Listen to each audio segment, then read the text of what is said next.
Hello, welcome to Creator Commentary. This is where I'm going to be looking back at some of my more popular videos, the Strange Shenanigans series, and giving a bit of insight as to the creation process, why I made the decisions I do, and what it took to edit to bring the video together. So, do enjoy. Thank you very much. A kill! 26 body damage.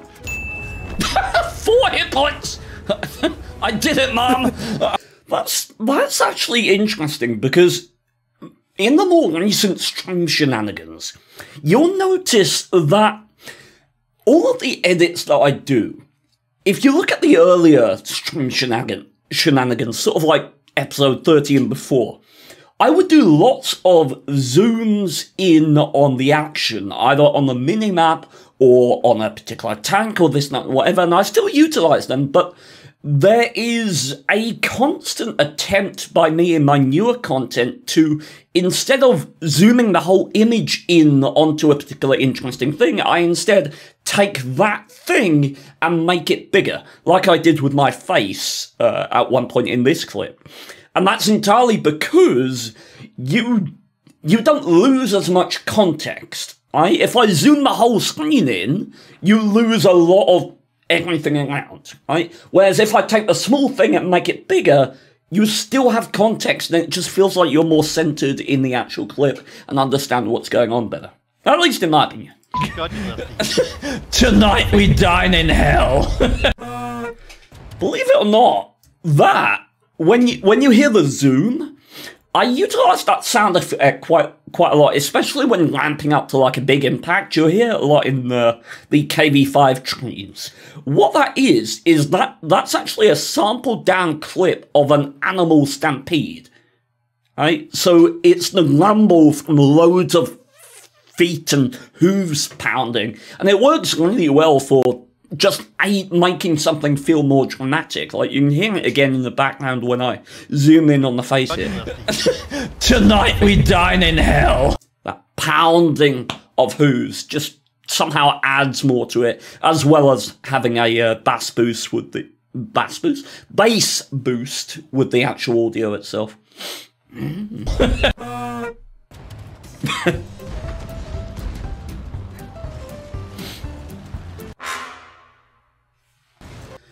That's another thing as well. When I zoom, I actually take a freeze frame so that it's again tying into I don't want to lose context. I freeze it, then zoom out, so we're not losing anything even though I've zoomed in and lost a load of the focus on the rest of the screen. Going on, the census room is up right above the chat. Oh! Okay, so interesting thing, when you have to zoom in on an asset or a target that's moving, which this EBR is, it's moving relative to the camera position. You can see sort of the camera, the center of the screen is over here where the reticule is. What you do is you will track the actual EBR normally, and then you will set that tracked point as the anchor point of the clip so that the entire clip moves around that image that you've just tracked. You will then center that anchored point, zoom in, and as a result you have a smooth shot that's centered on what you want it to be centered on. In this case, a burning EBR, which I must say, oh, that's beautiful. Oh, look at it! Look at it! It's burst into flame. Burn,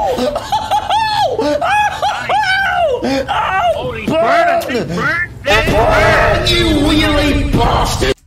I'll tell you what, that was a right pain in the ass. That shot there, you've got the hue colorize, which is basically just adding a deep red saturation to the entire image. But then you've got the fire. Now, the fire is an effect that comes within the software that I use, but in order, because normally it would take the entire plate, if you like, the entire layer, which is everything that you see here, and just set the whole thing on fire. So what I had to do is draw a poorly rotoscoped mask around where I was doing, use a threshold filter to make that black and white, and then use that as a matte layer to tell the fire where to actually use as fuel, if you like. So, interesting, but obviously now I'm on fire like the EDR. Yay! It then gave us this. Okay, right. This can't make it worse.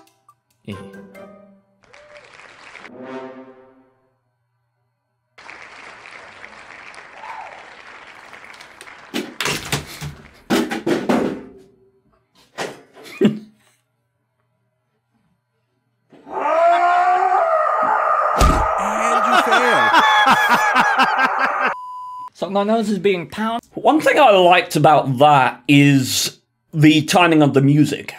Obviously, I used the end of the track just before. This can't make it worse.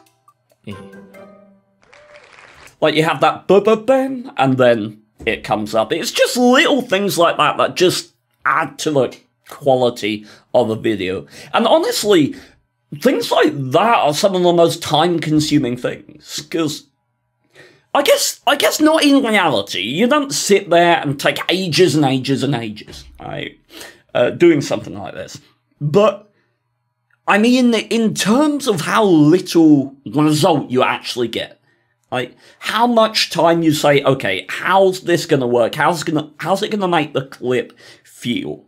Right? And then you eventually decide upon it, and in the end, it's like 1 second of effect for all that time you put into consideration of how you actually want to make the clip feel. So it's worth doing, but God, it does get tiresome sometimes. I know. Did you get one? Yep. Where's the camera? Can we see the evidence? I doubt it at this point. I seem to recall this is brilliant. I'll take it. It was at this moment that he knew. He fucked up. I'll take it. No.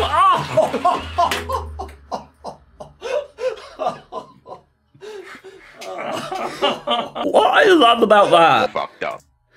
is that normally what I do with the Pong episode, the Pong, when I get hit in the face by a ping pong ball, right, is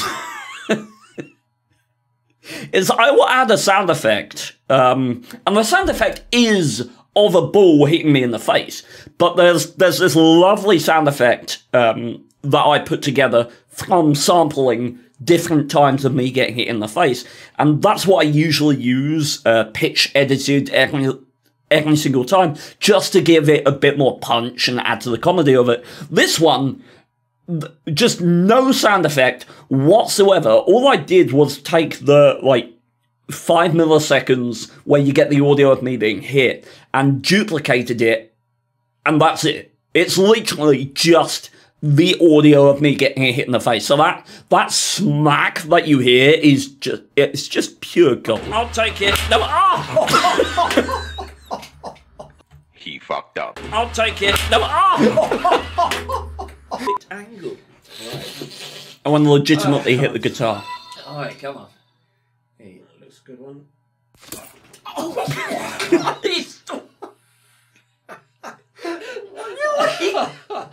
You want it as a souvenir? You kidding me? That may be some of my favourite sound design that I've ever done. Because what that is me squishing, that is me breaking a bit of celery. That's me going like that. You can listen to it again. Hey, that looks a good one.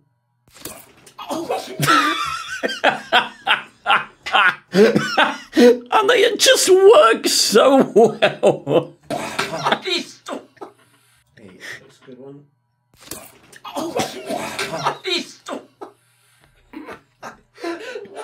Just gorgeous. Nah. You want it as a souvenir?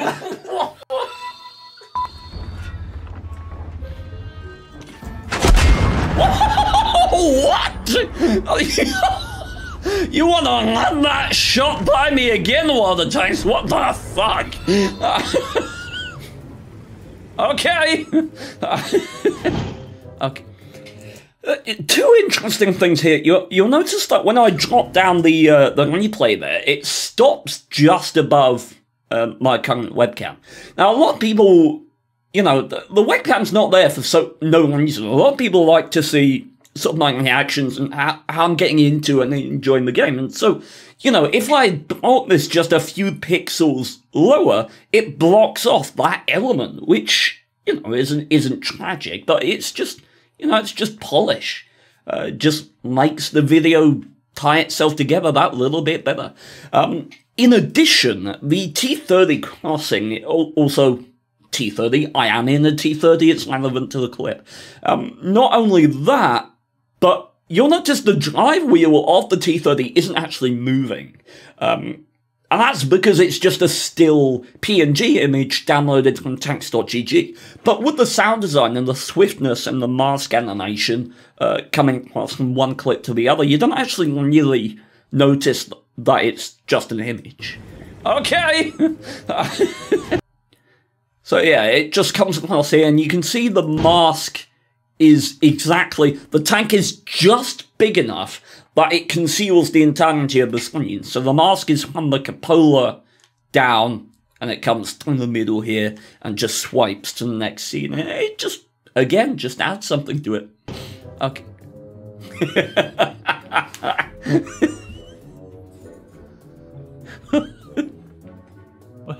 What is this? He's done. That's it. He's gone. The liability. Oh, here's our cinematic by blind fire. Is very, very substantial. Oh, hello. Tell me more about yourself, cheeky shot. Okay, let's tell you what, I'll just play the cinematic, then let's talk about it.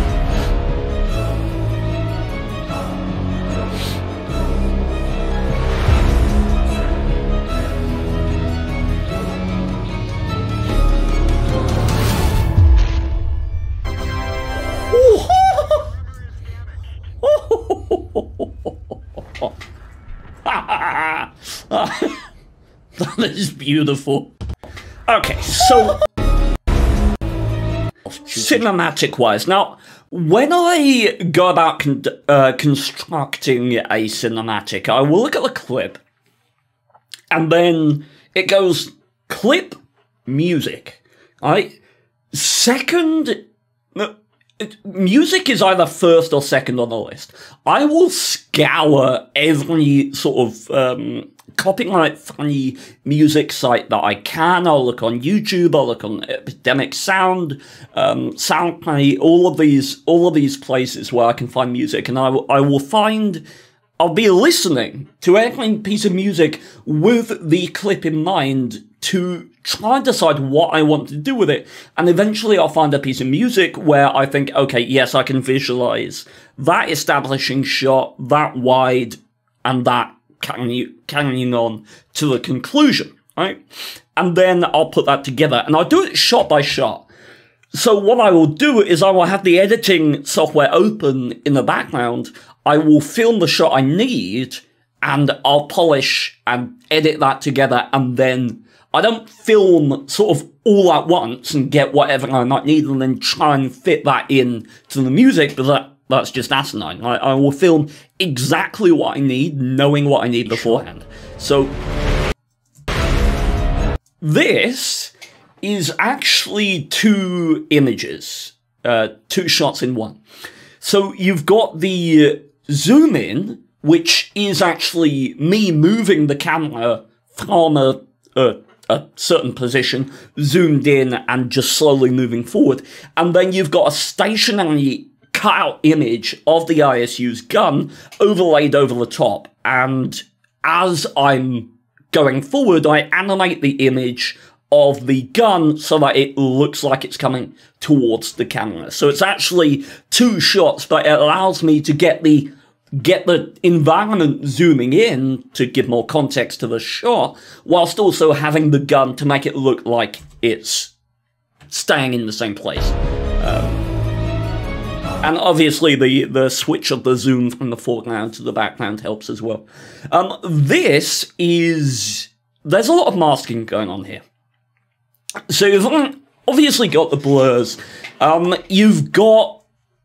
I can't remember how many, probably 5 different layers here. You've got the background. That background isn't actually... In the original background shot, you don't actually have the ISU. Right? The ISU is not actually in this image. Because what's going on here is... Obviously, in the replay, at one point, I wasn't in this position. So what I did is I went and found basically a shot that looked like this of me in the ISU, and then left the camera there, moved the replay to a point where the ISU wasn't there, and then took an image of the background so that I could get the plate without the ISU in it. Then I brought the ISU in, and I was able to mask out the ISU and still have the background behind it so that I could get the parallax between the 2 images. Also, you've got the foreground here. Now, the foreground comes up in front of the ISU. Obviously, the ISU is masked out in the original image, and you can see some sort of artifacts left over from the masking here in the foreground. But yeah, this foreground, as you watch this image, will move differently to the ISU itself. In addition, the gun here is literally just a cutout. I zoomed as far down the gun barrel as I could and took an image of the gun, sculpted that out, and then converted it into a 3D layer. And what I did for all of these is I added a camera to the scene, converted all of these different layers to a 3D layer, and I pushed the background about 20,000. Like 20,000, I don't know what measurement you might use in a fictional 3D world, let's go with the meters or something like that. Pushed it back 20,000 meters and scaled it up so that it looks like it's the same size. And what that will do is when you push a 3D camera towards something that's far away but very, very big, it works in parallax with things that are smaller but closer. Right? So you get more parallax and it looks like you zoom in a lot more. Now, the ISU is on a plane about 2,000 away, and the gun is about 500, so it's very close to the camera, and that's how you get this lovely sort of zoom in, where you can see the barrels moving a lot closer to the camera, and it's because it is a lot closer to the camera in 3D space. So as we move the camera, the gun is getting closer, whereas the ISU and the background certainly is much further away, even though it's scaled up to look like it's all the same size. So it does give this lovely 3D depth to the image. And you've got to remember, this is just an image. Right? There's nothing moving here whatsoever. This is all done in post. In addition, the ISU's gun barrel here, I actually added some rotation to it, which I didn't think would work while I was doing it. The gun's actually rotating, which doesn't really make sense. It doesn't. But as always with visual effects, it's not about what's realistic. What's realistic doesn't matter at all. Instead, it's about what looks good. And that slight rotation of the gun barrel as you push in here, like you can see it rotating a little bit. It just works. I don't know why, it just does. Yeah. No idea, but ho-ho. And there, that little image is meant to convey, and it would be interesting, chat. Did you get the idea from this transition here that the gun had fired? Even without sound design. So, coming up here, that little sort of yellowish tinge extending from the middle to the outwards as we zoom in, yeah? Because that's what I was trying to convey. You can see a sort of Star Wars cameras on the show. Yeah, that's lovely. You can see a Star Wars inspired effect here, sort of the warp zoom. If you look towards the edges of the image, you can see that sort of warp style effect. Also, the edges of the image here have sort of a zoom blur to kind of imitate the style you get with a GoPro or an action cam, just to aid in the feel of the image. And this shot took me the better part of, I want to say, an hour to get, because obviously I have to go from the gun point and I have to line it up so that it perfectly intersects throughout all these buildings from that far away. Now, obviously, I filmed this shot backwards and reversed it, because otherwise it would be almost impossible to actually get this shot properly. But you can see the Star Wars inspired. That's actually a rain effect, right? So HitFilm has a default rain effect, and all I did was put a default rain effect on, rotate it 90 degrees in 3D space, and now it looks like the rain's coming at the camera, which just gives a bit of Star Wars-esque speed to what we're doing. And also there's a little bit of sway that's just done in post as well to make it feel less, I don't know, less boring. Still, lovely shot. Absolutely lovely shot. Beautiful stuff. That is beautiful. Woo! Editing mistake.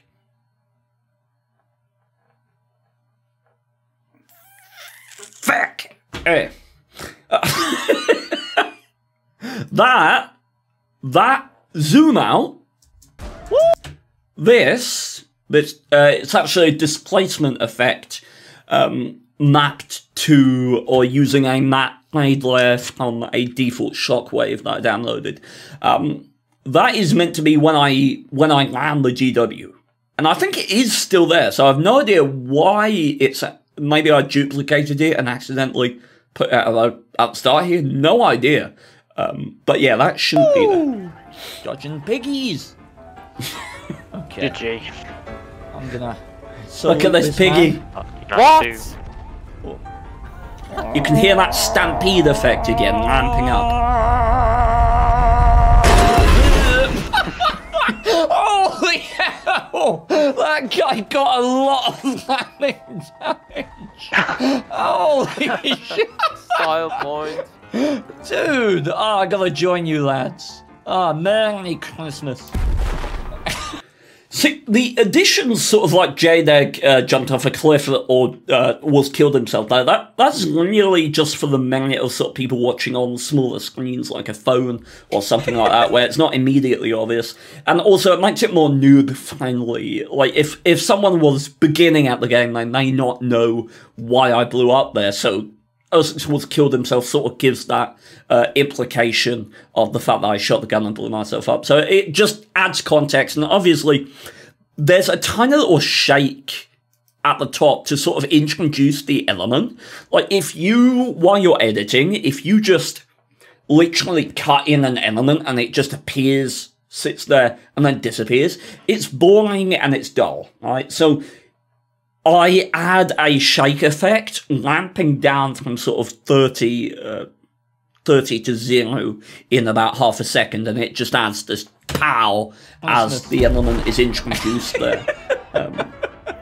That just makes it feel better, and then you have the standard fade out. Master of variety, creator of the classiest society, and nothing can beat him but the Tiger P, he's always delivering. That is no Estonia, his hands are calm. That is wargaming shivering, strong like a Range Rover, hot like a flamethrower. He'll beat your chieftain in the talk, game over. Raping games and KV trains, rush.